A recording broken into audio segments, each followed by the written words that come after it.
मयूरभंज जिलास्तरीय आंतर्जातिक वरिष्ठ नागरिक दिवस 2024 अनुष्ठित।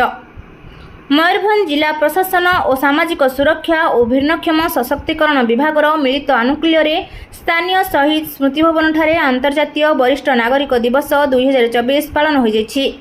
एही अवसर में अतिरिक्त जिला चिकित्सा अधिकारी डॉक्टर विजय कुमार दास और मुख्य वक्ता भावे श्री विजय कुमार बेहेरा भावे जोग देथिबा बेले एही कार्यक्रमर आयोजक तथा श्री नारायण बेहेरा प्रमुख मंचासीन थिले।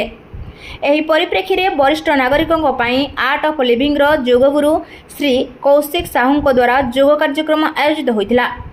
वरिष्ठ नागरिक मानक मध्यरे बॉल फिंगी बाल्टी रे पकाइबा पानी संतुलन पौराणिक कथा इतिहास एवं सांप्रतिक घटनावली उपरे क्विज भली मजालिया खेल आयोजित कराइतिला। ऑर्थोपेडिक ईएनटी दंत चिकित्सक एवं मेडिसिन विशेषज्ञ मानकु नै स्वास्थ्य शिविर आयोजित होइतिला। एथि सहित 100 वर्षरू अधिक बयसर जड़े स्वाधीनता संग्रामी चक्रधर प्रधान को स्मारकी एवं प्रशंसा पत्र प्रदान करी सम्मानित करा।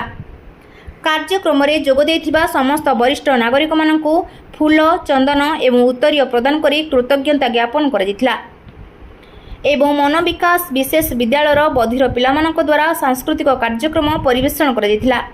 एहा परे जिला प्रशासन एवं वरिष्ठ नागरिक संघ सहित एक सचेतनता बैठक आयोजित होइतिला। वरिष्ठ नागरिकों कल्याण निमंते राज्य सरकार द्वारा प्रचलित विभिन्न योजना यथा सामाजिक सुरक्षा निमंते विषय रे अतिथि माने आलोचना करथिले। एथि सहित राज्य और केंद्र सरकार योजना गुड़िक सहजरे जेपरि सेमानक पाखरे पहुंची पारिबो से दिगरे जिला प्रशासन तत्पर रहिछि बोली मंचासीन अतिथि माने दृढ़ोक्ति प्रकाश करथिले।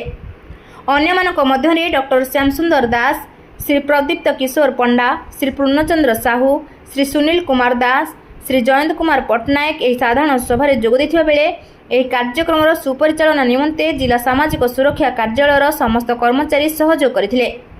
मयूरभंजरू मुरारी मोहन महापात्र रिपोर्ट ज्योतिप्रभा न्यूज।